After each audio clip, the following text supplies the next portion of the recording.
Welcome to the South by East podcast. Welcome to the South by East podcast, where we discuss culture, the scriptures, and everything in between, and how they impact Southeast Topeka with your co-hosts, Jonathan Sublett and Braille Watson. All right, welcome back to South by East Season 2 Generations, co-produced by the Kansas Center for Public Partnerships and Research. And man, I'm so excited, John, because we get to take this deep dive into the educational system here in Kansas.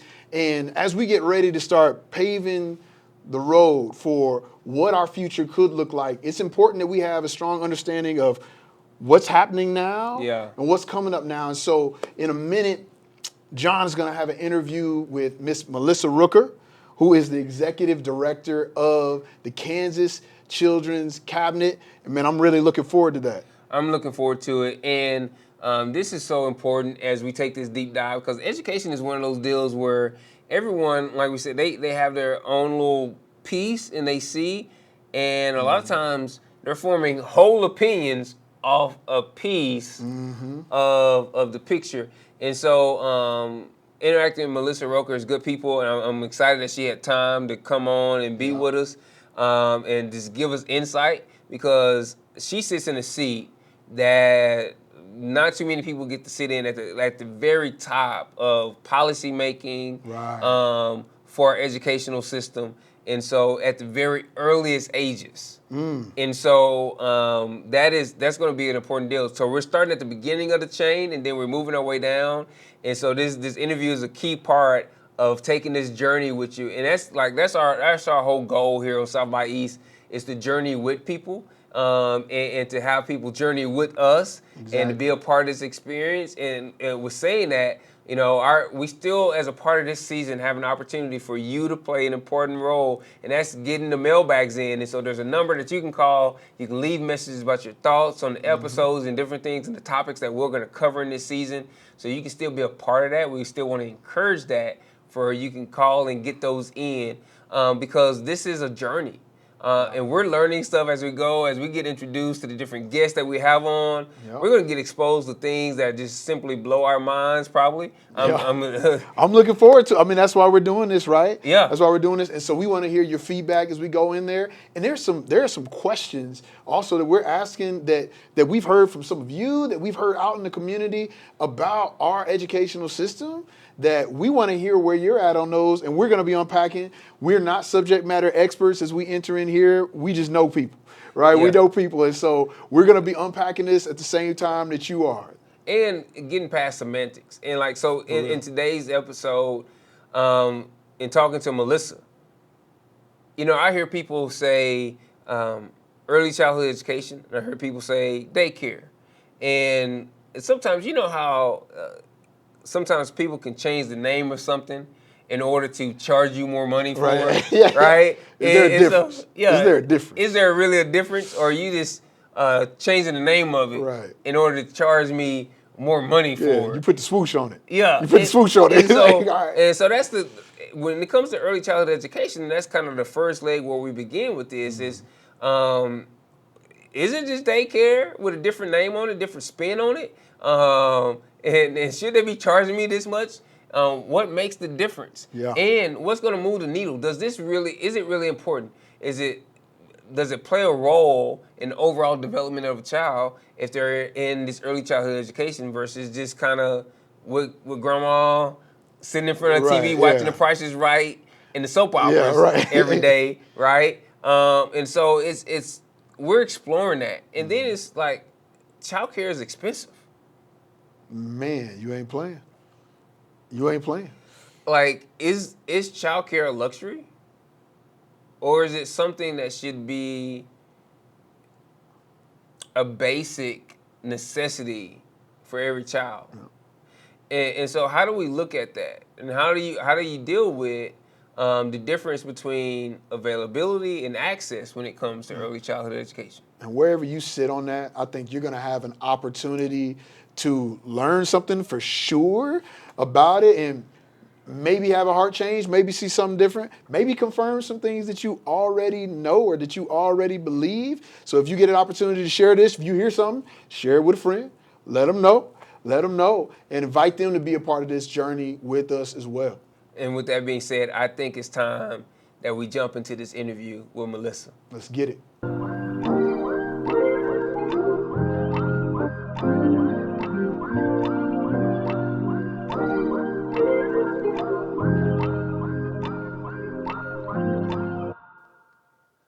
Welcome, South by East family, to season 2, and welcome to the intersection as we start this deep dive into our educational system here in Kansas.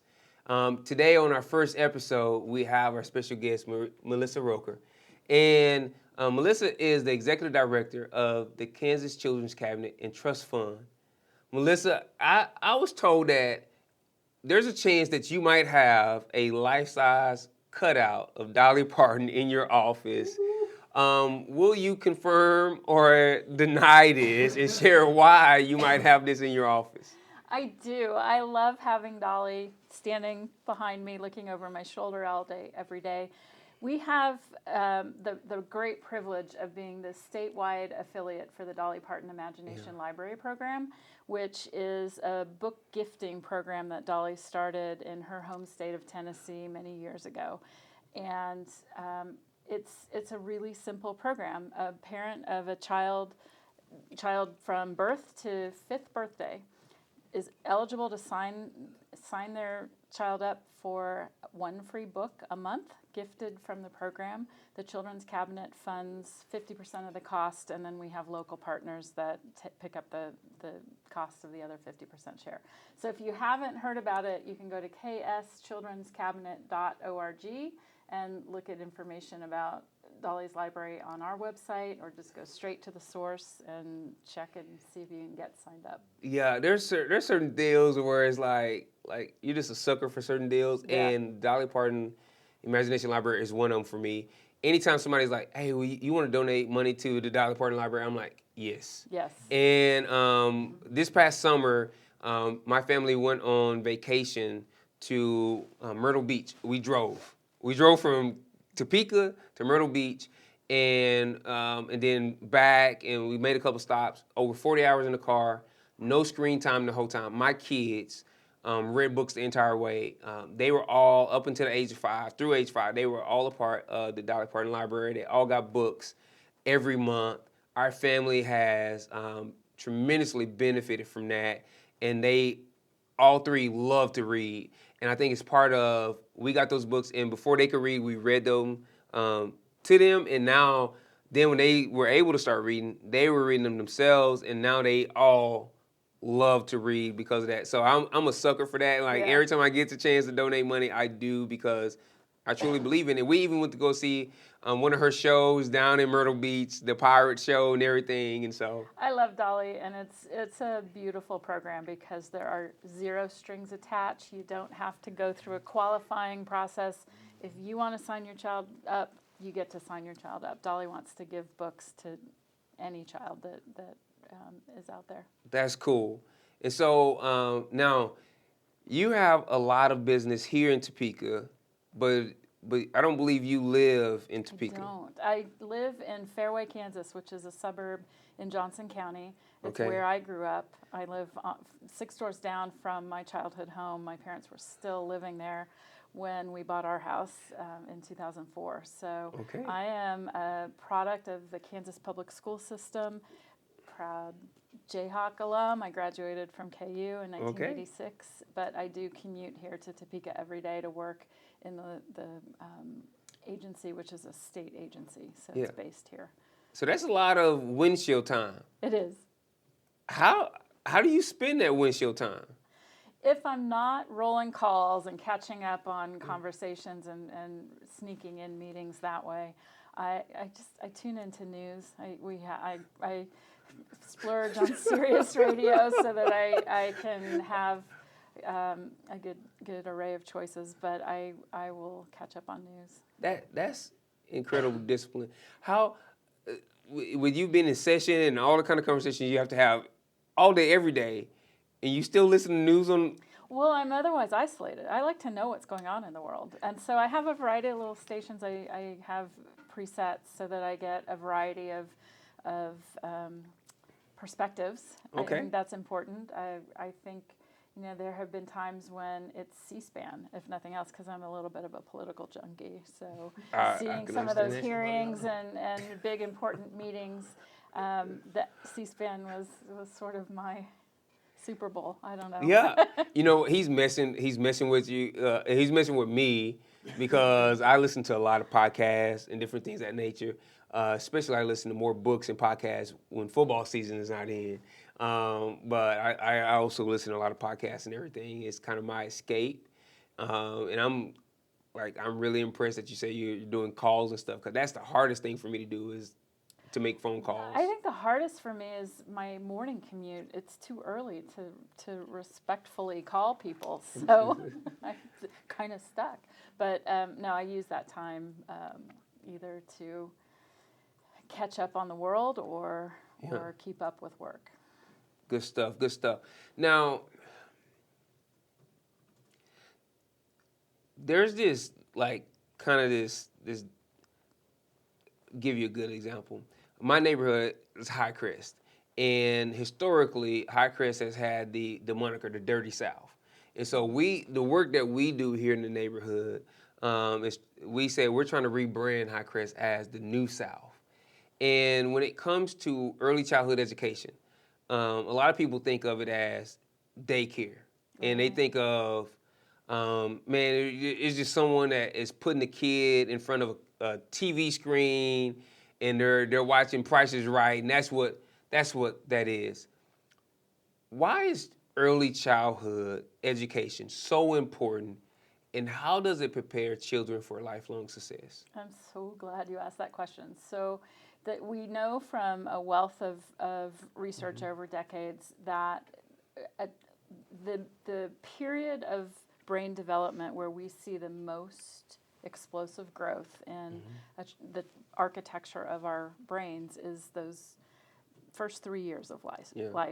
Consider it the first 1,000 days or so, where there are 1 million connections a second being formed in our developing brains. And we know that every interaction a child has in that age span matters, for better or worse. So it's incredibly important that we make sure that the environments that our children are in all day, every day, are positive, nurturing, beneficial, loving environments. And so we like to say, people take care of children, they don't take care of days. So it is child care. It is not daycare. It can be necessary to have care non-traditional hours. It may be overnight. It may not be daytime. So daycare is an old-fashioned term.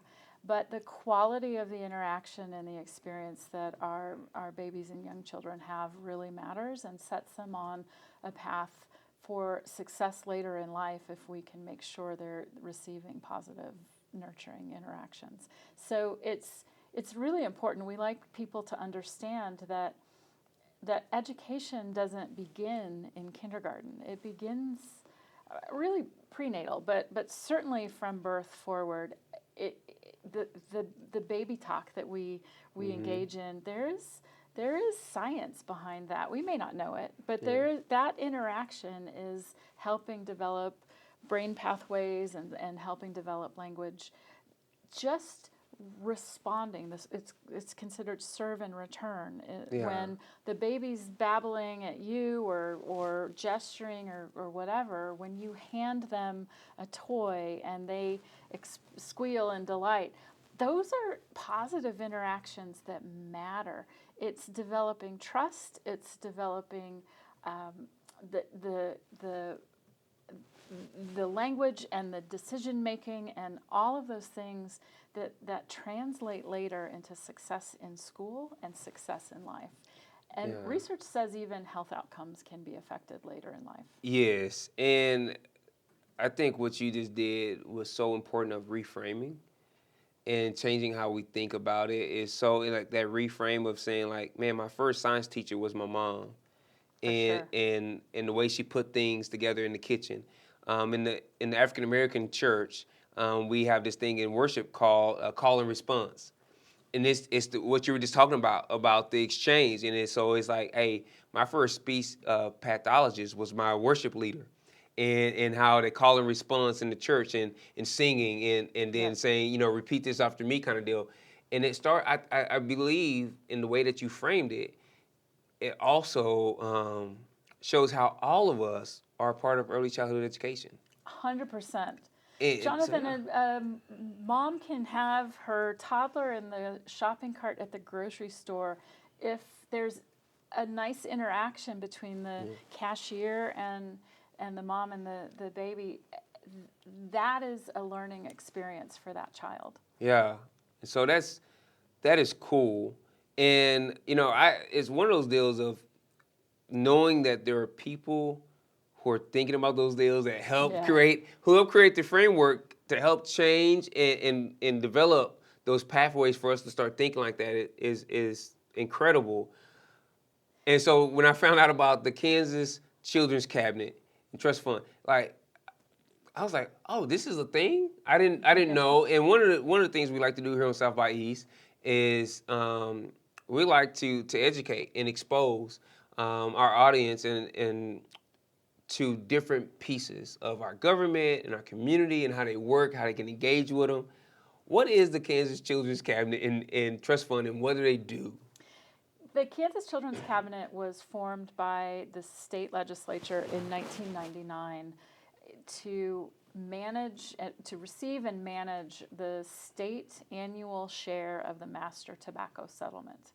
So that was a lawsuit filed in God knows when, I don't even know if it was the 90s or earlier, but went on for a while. When it was finally settled, Kansas was one of the settlement states that joined the agreement.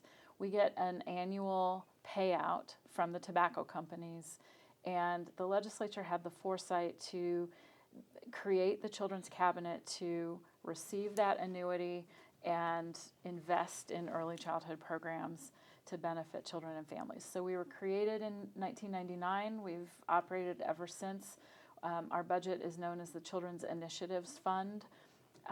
That fund has certain allocations set by the legislature that pass through us to state agencies for specific programs. So our funding helps support parents as teachers, other home visiting programs that Department of Health and Environment runs. We support the child care subsidy program with the state matching dollars so that we draw down federal funds. There's a variety of programs that these dollars support. But we also have a governing board that gets to manage a piece of the funding through something we call the Early Childhood Block Grant. So it is a grant application that has certain criteria, and we make annual awards to programs. We helped Scent with one of those awards a few years ago. Which is incredible, and there are more kids that have access to childcare today than they did before y'all got help. That is the name of the game. So that makes us happy. Now I every week on Tuesdays, I meet with a group of community help organizations from all around the city of Topeka. And one of the questions I always ask is, what are you seeing? And I remember as a kid, I grew up in Dallas, in inner city Dallas. I remember all the billboards for like cool cigarettes and different things of that nature. And then they were like, it was like they were kind of advertising to kids. And then eventually, there were like campaigns to paint over those billboards, and they were like, man, they kind of being predatory. Recently, they opened up gambling online and different things of that nature.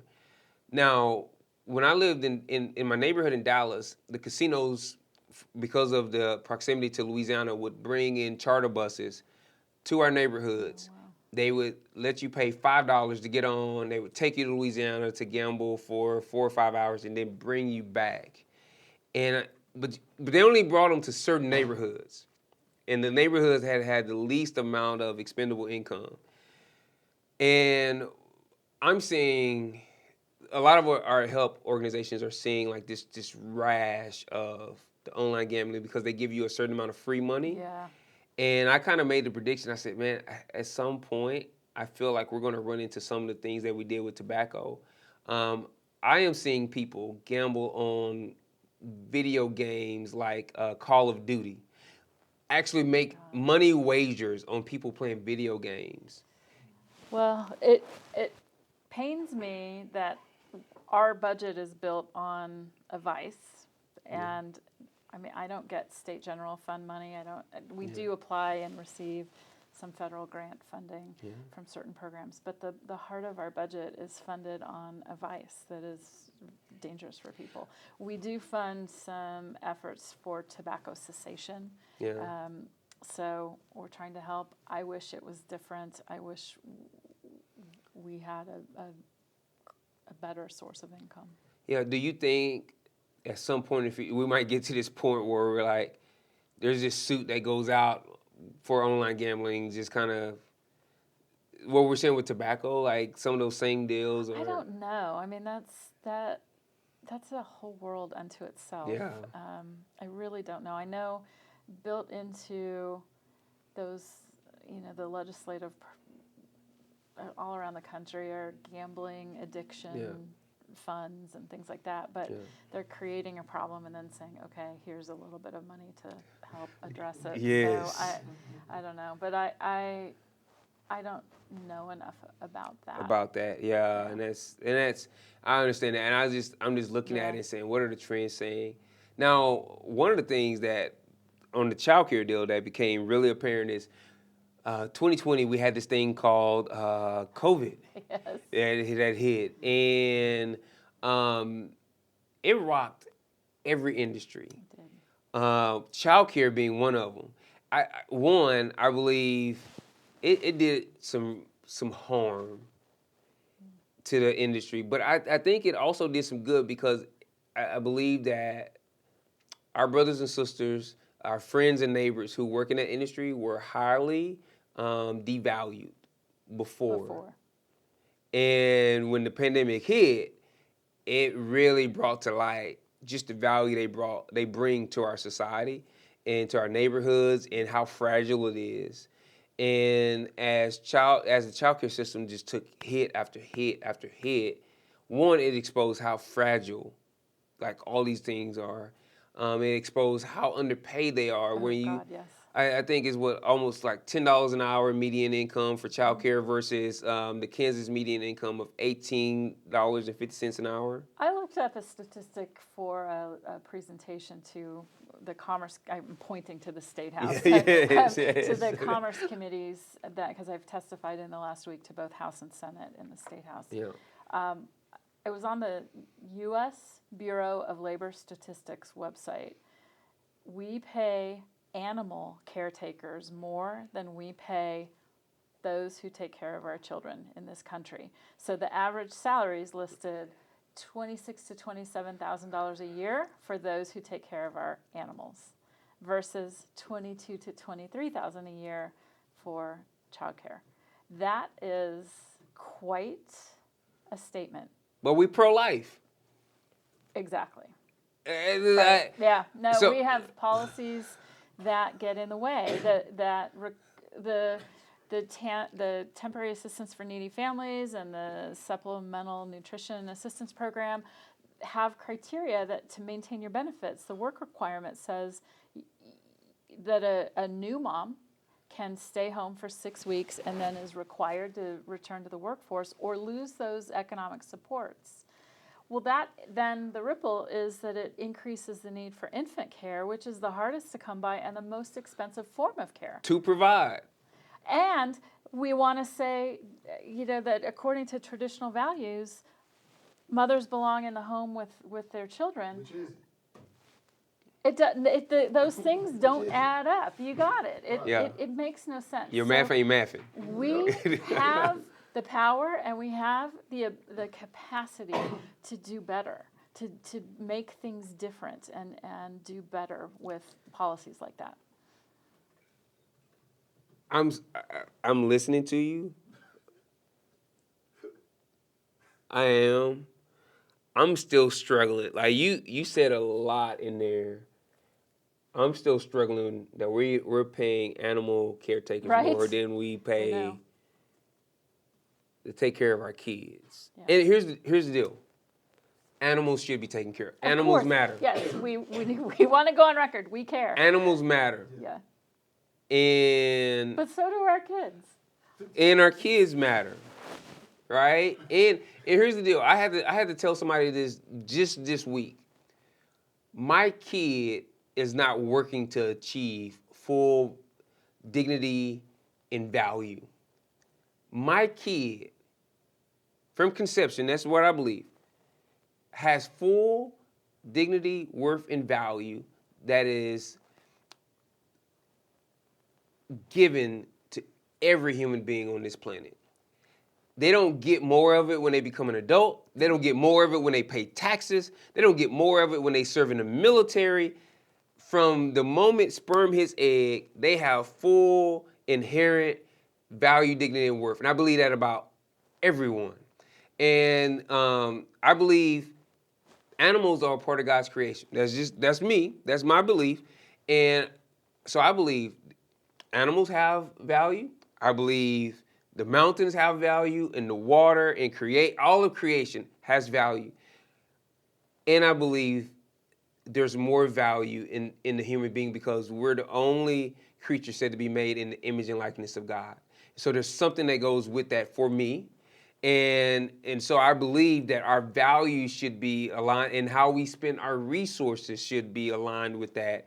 And to hear, like we want to hear about a lot of misalignment a lot of times in our society, and but to hear that, and it's hard.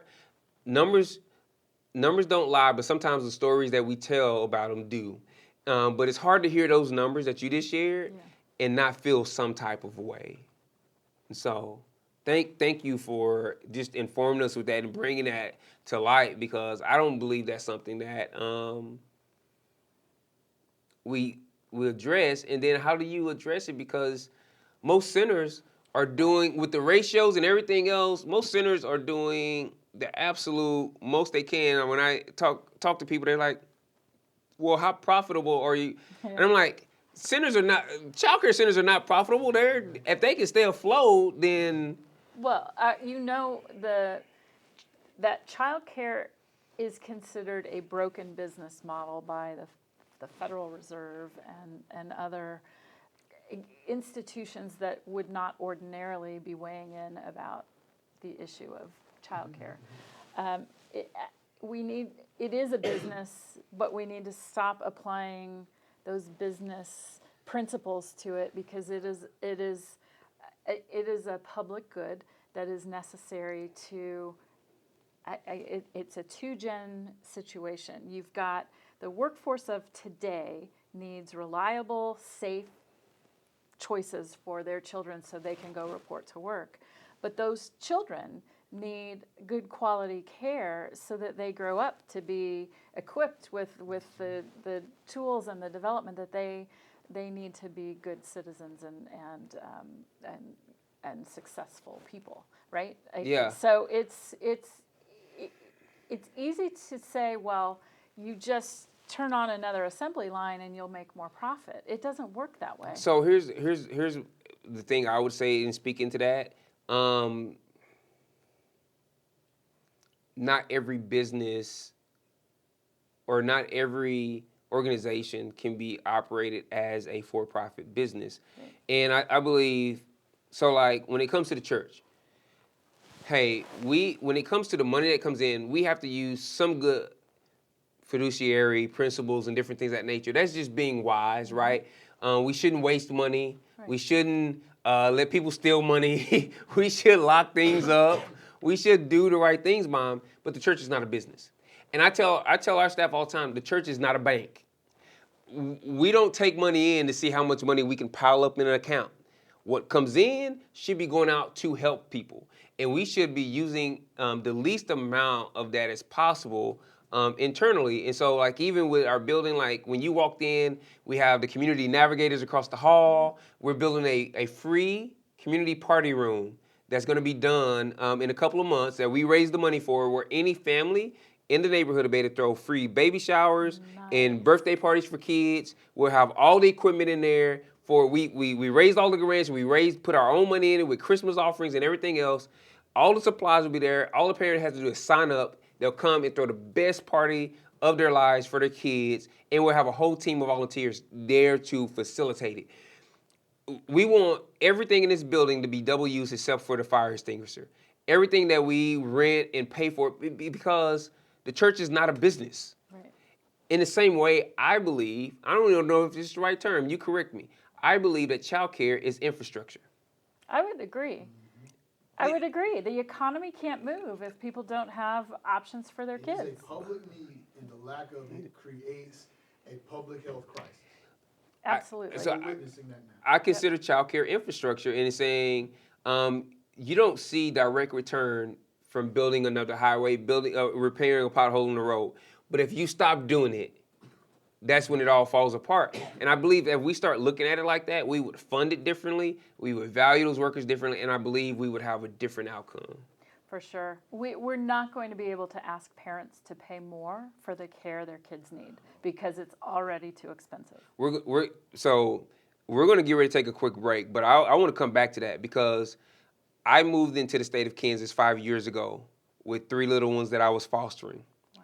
And when we moved in, some people will say, well, just have your family take care. We had no family here in Topeka. Right. And we paid more for childcare than we did for our mortgage. Now, me and my wife both have master's degrees. She has a master's from KU like you. Nice. And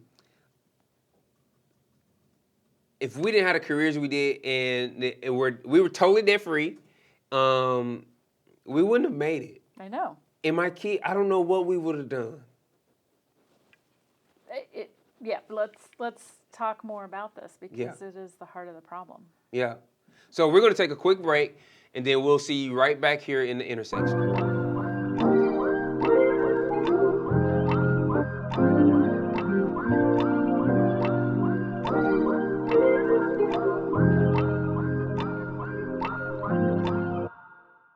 All right, welcome back to the intersection. And we're here with our special guest, Melissa Rooker, who is the executive director for the Kansas Children's Cabinet and Trust Fund. Right before our break, we were discussing how the answer to what we're seeing can't be just asking parents to pay more, right? Not everything works that way. We just can't. And I believe that our government is looking at that. So Governor Kelly, her first executive order of her second term was to create this early childhood transition task force and to create this cabinet level team that looks at this early childhood education system. Fast forward, hearing my story of me coming in with 3 little ones, that I went from 0 kids to 3 kids overnight. I'm paying more in childcare than I'm paying for my mortgage, right? At that time, the states were still negotiating. Kids said, well, these are really Texas kids. Texas said, well, you took them out of state, so you're on your own. Let's fast forward to 2033. And a family like mine, or a family with 2 littles under 5, like Brell's family right now, how would their experience be different because of this Office of Early Childhood? I think the governor's goal, and it's certainly our hope, is that for that family, the experience is one where it's easier to connect to the programs and services that are available, because we have a wide portfolio of programs out there that are intended to support families, help them raise their kids, help them connect to support and developmental assistance when kids have special needs, to help with economic assistance when a family needs it. There are programs that exist, but we have so many silos. We have so many separate programs with their own set of criteria, and here's another application, and you just filled this out 3 other times for 3 other different things, but now this one you got to do it all over again. Our hope is that we can help ensure that families aren't navigating that maze of programs and acronyms and eligibility requirements on their own, that we can streamline things and make it simpler so that you can get connected.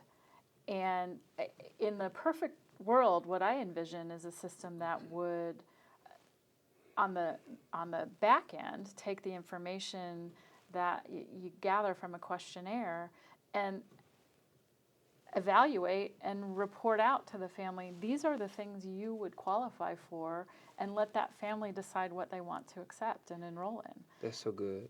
So we need to get the system together. We are fragmented across a minimum of 4, sometimes 5 or 6 state agencies to gather all the different programs that exist for early childhood. So we need to streamline that. And Governor Kelly's vision is creating an agency devoted to early childhood that has a seat in her governor's cabinet as an advisor to her and the other secretaries that serve in her cabinet. That's so good.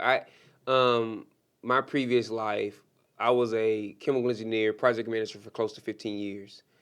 My wife, she has a master's and she's a therapist, but I think her undergrad, she has stuff around social work or whatever else.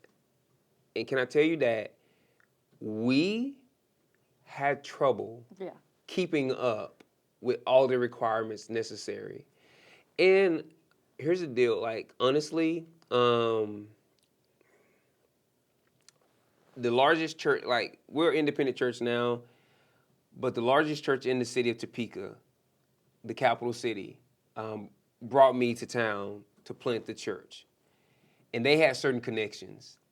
And if it wasn't for their connections, I would have lost my kids. Oh my God, Jonathan, it shouldn't be that way. I'm seriously, they had levels, they had people that wrote letters to the governor's office of Texas to help me keep my kids. We can do better.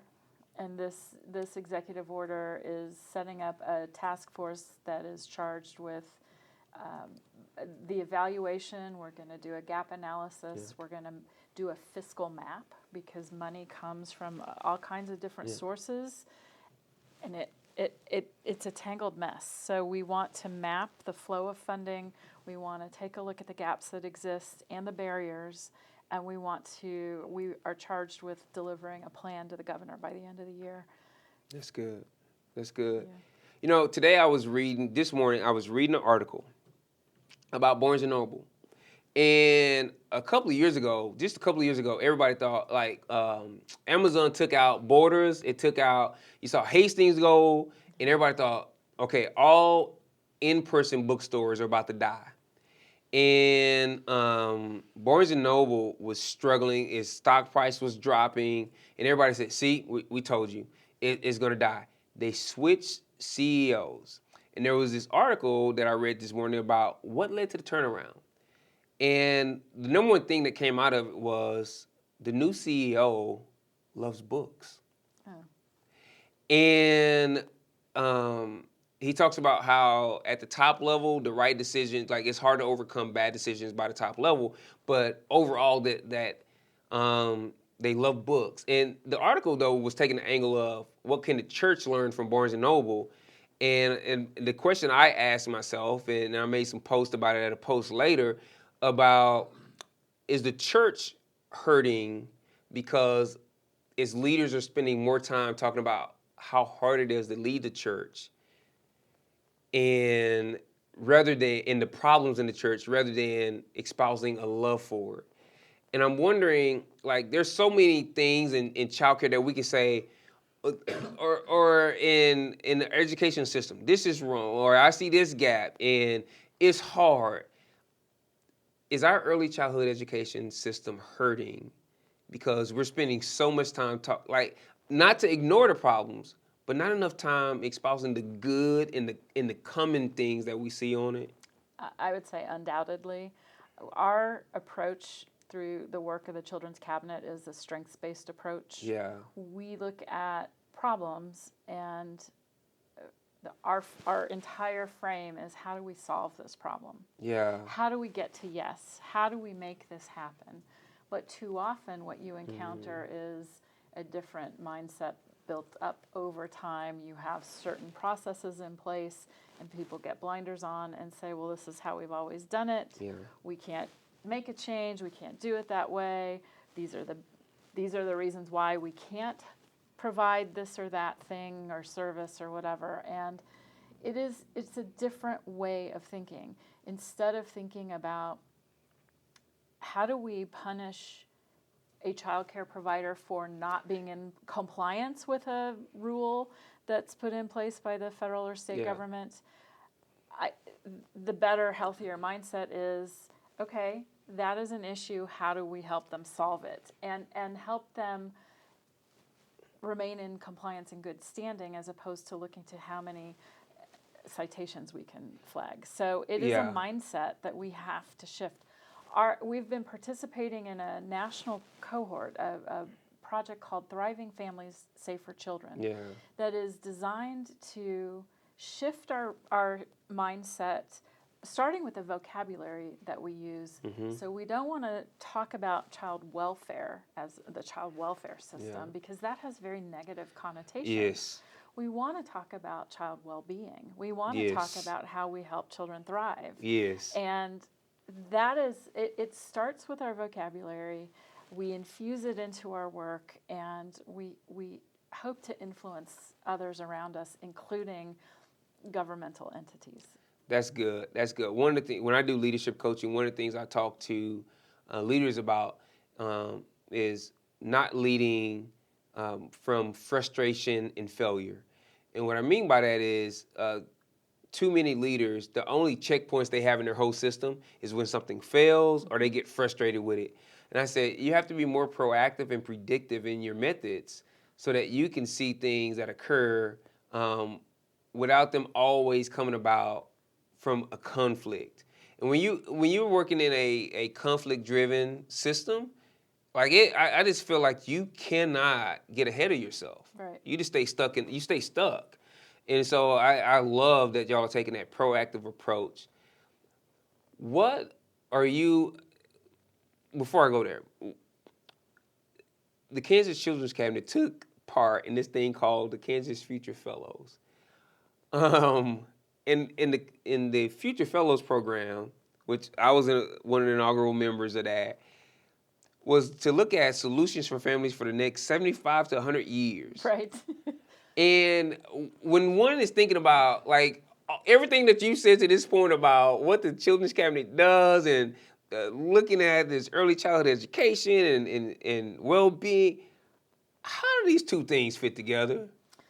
Well, the Future Fellows was really an experiment. We had a federal grant. We were allowed to dream a little bit and think about things as we wish they were. Yeah. And I myself went through a little bit of training with, I don't even remember what the acronym stands for, but it's from an international think tank that is helping advise whole countries around the world. Futures. Yeah, it's futures thinking, and it's creating that mindset. Yeah. Take the blinders off, stop looking at where we are today, and think about where we would like to be. And then it's about determining what steps are needed to get there, instead of always starting with here and now. And anticipatory governance. Like we have to develop our budget requests, because our budget has to be approved by the legislature. So my Children's Cabinet approved the budget request for the state fiscal year 2024 in June of 2022. So we are having to think ahead, and it's conditioning people to get out of that framework of just looking at today's needs and beginning to forecast and think about what it would take to get where we want to be, instead of just maintaining the status quo. So we took some grant funding, we created a fellowship, we had a budget to pay a stipend to people for their time because we wanted people who are high-powered individuals in the fields that they inhabit who don't come from early childhood to come to the table and help us dream about the system that we would like for our children and their families, the well-being system. So we didn't know what to expect from the first cohort. You guys were an amazing group of people, and it was so good that we found a way to do Future Fellows 2.0 and bring in another group of fellows and keep the original group engaged. And we just want to grow a network of Kansans who have that mindset. Yeah, I learned so much, and I'm a product of public education. I went to 6 different elementary schools. Wow. That's a lot of movement. That's a lot of movement. They say for every time you move schools, you lose 6 months of learning. And so I look at that. I look at just the story of the single mom, because that's trying to pay for that, all those kind of things. So, man, I am a champion, a cheerleader for your efforts. And this is maybe a little different. You know, you former legislator, and now you're in this role in the children's cabinet. What are you most excited about on the horizon for the cabinet? For the cabinet, I think the work we're doing around streamlining our system, to me, is the most important work. Mm-hmm. Scaling the Dollywood Imagination Library program statewide is the most joyful work. So I derive so much satisfaction from the work I'm doing on behalf of early childhood through the Children's Cabinet. I've had jobs I've loved, but nothing as satisfying as this work. So yeah, one of the big things I'm working on for Senate is Fremont Hill, and we're getting that going. And I've said this, one of my goals is there's 2,030 homes in the Hi-Crest neighborhood. And I keep saying this, and I need to state it somewhere. Like, before we owned the land on Fremont Hill, the 29 acres, I was like, man, we're going to get that. We're going to get that. And then one day I made a Facebook post and I said, we're going to buy this piece of land. And then we just put in an offer on it. And my executive director was like, what are you doing? We don't have the money for that. And I was like, we're going to raise the money for it. But one of the things I said is, I want to knock on every door in the Hi-Crest neighborhood to see if there are kids who can be signed up for the Dolly Parton Library. That's one of my dreams. I'll tell you what,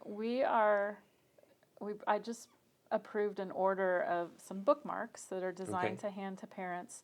They've got a QR code. Yeah. We are printing English language and Spanish language. I'll commit to sending you a batch of bookmarks to help with those efforts, so you have something to leave behind if someone's not home. Okay. It is no cost to the families. There is no form other than they need to know where you live and want the books mailed and how old your kids are. That's it. That's the only sign up there is. And the data is very private. It's held by the Dollywood Foundation. We don't have access to it. Nobody will use it to solicit for other programs. There are no membership fees, nothing. So it's the coolest thing. I got to see. Yeah, we'll help support that effort. Because the thing I'm trying to figure out how to do is how to get families signed up at the door. Mm-hmm. We do a church serve Sunday every September, August. And so we've bought out a whole laundromat and said, anybody who wants to come do free laundry, we do front, lawn, moon, all that kind of stuff. But I'm trying to figure out, how do we actually get them signed, like everywhere at the door, how do we actually get them signed up? And I'm going to get with some people smarter than me, and I'm going to figure that out. And once we figure that out, then we can start hitting doors.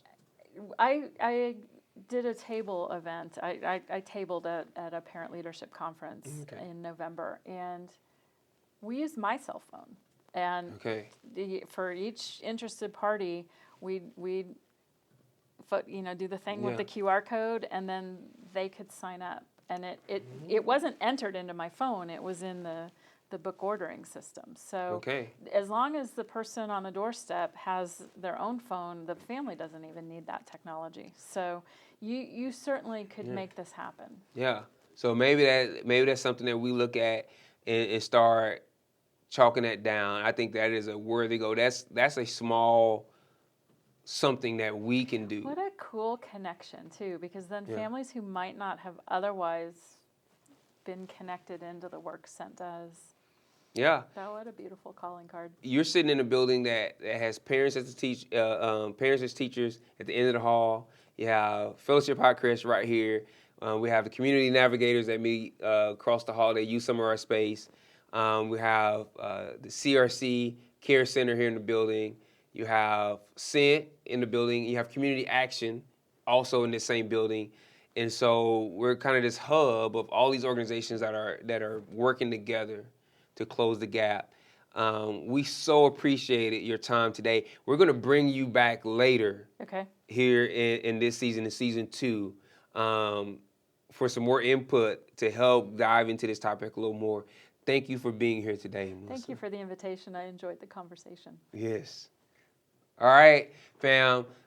Thank you once again for joining us in the intersection, and we have more coming up this season as we dive into our educational system.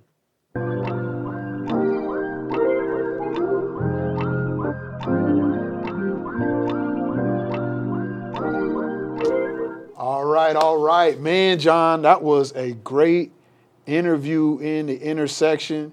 You look confused. Now, for me, I'm still chewing on the fact that we pay the people who take care of our animals more than the people who take care of our kids.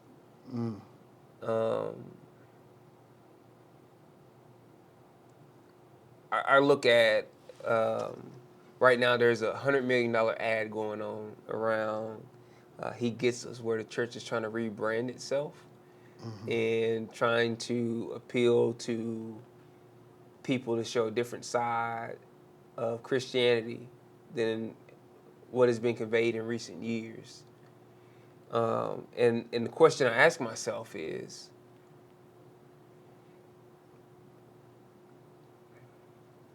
how can we have something like what Melissa shared with us? I'm incredibly thankful for her spending the time with us and coming over. How can we take something like that and know it and be okay with it? Bro, I think it's about culture, what we value. What really stuck out to me as y'all talked, when you guys talked about the Dolly Parton Imagination Library. And you started talking about the incredible resource that it's been to your family, and how now when you drove on the road with your kids, how they were reading books the whole time because they love to read. Because they love to read. It wasn't a punishment for them to read. It wasn't a chore for them to read. There's a culture around them where they love to read. And then she talked about how all of these different environment and experiences. You talked about learning to mirror and repeat back in the church, how there's a culture surrounding everything that we do, because we can change behaviors or we can model different behaviors, but culture is why. Culture is the why behind what we do. And I believe that there's a culture that we have that sees education as a stepladder to something better, as opposed to seeing education as something that is necessary, something that is vital, something that we can find joy in, and that we should place our value in. Yeah, I think part of it for me too, taking out of that conversation, is we are too downstream minded. So we talk about how third grade math scores were at one point used to determine how many prisons to build and different things of that nature. but when we have devalued early childhood education to the point that we have, we're really leaving it to where kids have no fighting chance by the time they get to the 3rd grade. Yeah. And so we are too downstream minded to be any present good at times. And so I think technology and some of the different things that we have helped us in tremendous ways. Our life expectancy has increased. Our ability to get messages out has increased. And you have a guy like Mr. Beast who is rich beyond our wildest dreams from making YouTube videos. Mm-hmm. And I believe that the ability to monetize things has hurt us. And so it's going back to a part of our conversation about how maybe early childhood education needs to be seen as something like infrastructure, where it is not going to be a profit-generating endeavor, but it's one that's crucial to the functioning of our society and the building of culture. Yeah. And so I'm looking forward to what this new kind of office does and the efforts they're going to make over the coming years. I'm interested in seeing more about where this conversation goes over this season, and as we bring in more guests, and how what we talked about with Melissa continues to echo down the road, and how it amplifies. I feel like it's going to amplify every time we take another step in the path of what's not being done. Yeah. And I hope that as people see this and hear this, that it doesn't become an opportunity to just point out problems, but that we all see opportunities where we can start growing into the future that we want to see. How do we change our everyday interactions? How do we change? Man, if education is so important to me, then what's happening at my kids' schools, even what's happening with my youngest, 3 and 2. One of my daughters knows how to spell her name. She's 3 years old. She's starting to learn how to read now. And it's because of our child care worker who lives 2 houses down. Like, the work that she's doing with her, as much as time as we spend with her, she's also shaping her personality. She's shaping her potential and ability to interact with people, to love on people, to be who God has called her to be. And so the investment that we should be placing, we were going out and getting stuff to put in their Valentine's bags because they do Valentine's Day parties there. There has to be an investment. It can't just be where kids are dropped off, kids are picked up. Yeah. And the investment may be as something as simple as helping those get signed up for the Dolly Parton Library. There you go. And get access to reading materials in their home, right? That's a simple deal, a gift that keeps on giving. And the investment might also be just the attitude change. Yeah. I remember paying those child care bills and saying, like, man, this is more than my mortgage, and it hurts. But seeing the value in that just as much as I see the value in my home. Yeah. And so that I believe those are some of the things. And I think that's a good first step. And I'm incredibly grateful for the time that we had with Melissa, exploring early childhood education as in the role it plays in our educational system. Yeah, and I'm looking forward to coming back with Jake, getting in, having an opportunity to look at, hey, what could the future of education look like? What could this landscape that we're working to paint be as we move forward in having some of these conversations? Yeah, and I'm excited for that conversation. I've done some work with Jake on some different things. And I'm going to tell you, thinking 75 to 100 years from now is harder than most people think. I bet. It's just not how that's not how we're built. Yeah. So to have somebody whose normal work is to think about the next 75 to 100 years.